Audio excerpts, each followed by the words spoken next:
राजा दशरथ और वानर राज बलि के युद्ध की कहानी। दोस्तों, हम सभी रामायण से जुड़ी तमाम तरह के कहानियों के बारे में जानते हैं, लेकिन रामायण के कुछ ऐसे भी कहानी हैं जिनकी चर्चा बहुत ही कम होती है। और उन्हीं में से एक कहानी है राजा दशरथ और वानर राज बलि के युद्ध की कहानी, जिसके बारे में हम आज के इस वीडियो में आपको बताने वाले हैं।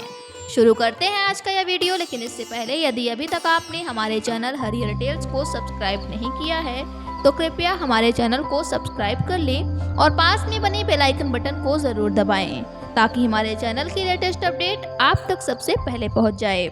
दोस्तों, आज की इस कहानी में सिर्फ आप राजा दशरथ और वानर राज बलि के युद्ध की कहानी को ही नहीं जानेंगे, बल्कि आज की इस वीडियो में आप रानी कैकेयी के एक अलग रूप को भी जानेंगे जिनसे दुनिया वंचित है। दोस्तों, बात उस समय की है जब राजा दशरथ और कैकेयी जंगल में घूमने के लिए निकले थे। आपको बता दें कि राजा दशरथ जब भी जंगल में घूमने के लिए जाते थे तब उनके साथ में रानी कैकेयी भी जाती थी, और कई बार तो युद्ध के दौरान भी राजा दशरथ कैकेयी को अपने साथ ले गए थे।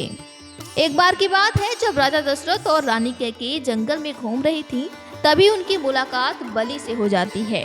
बलि, जो कि हमेशा अपने बल के घमंड में चूर रहता था, उसने राजा दशरथ को युद्ध के लिए चुनौती दे डाली।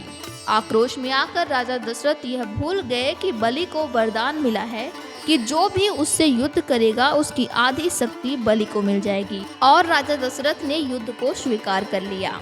जिसके बाद राजा दशरथ ने अपनी पराजय स्वीकार की और फिर बलि ने उनके सामने शर्त रखी कि या तो वो रघुकुल की शान अपने मुकुट को उन्हें दे देंगे या फिर रानी कैकेयी को उन्हें सौंप देना पड़ेगा।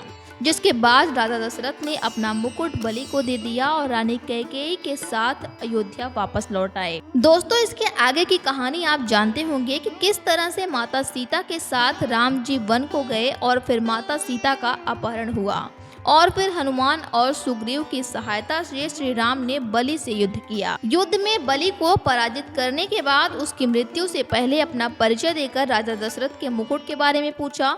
बलि ने बताया कि एक बार उसने रावण को बंदी बनाया था और फिर छल पूर्वक रावण ने उस मुकुट को चुरा लिया और अपने साथ ले गया।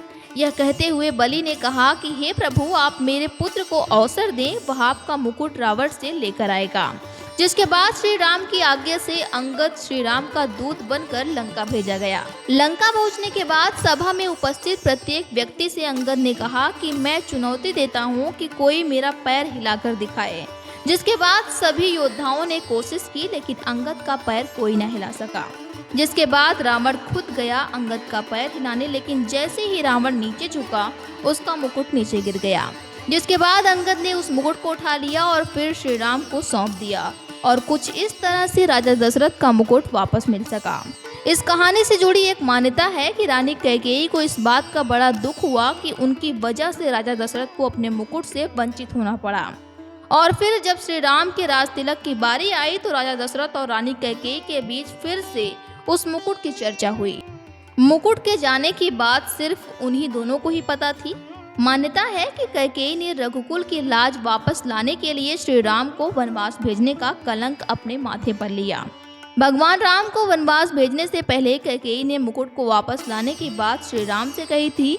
यदि श्री राम वनवास को न जाते तो रघुकुल का यह सम्मान कभी वापस न लौट के आता। तो दोस्तों, आज के इस वीडियो में बस इतना ही। उम्मीद करते हैं कि आज की हमारी यह वीडियो आपको पसंद आई होगी।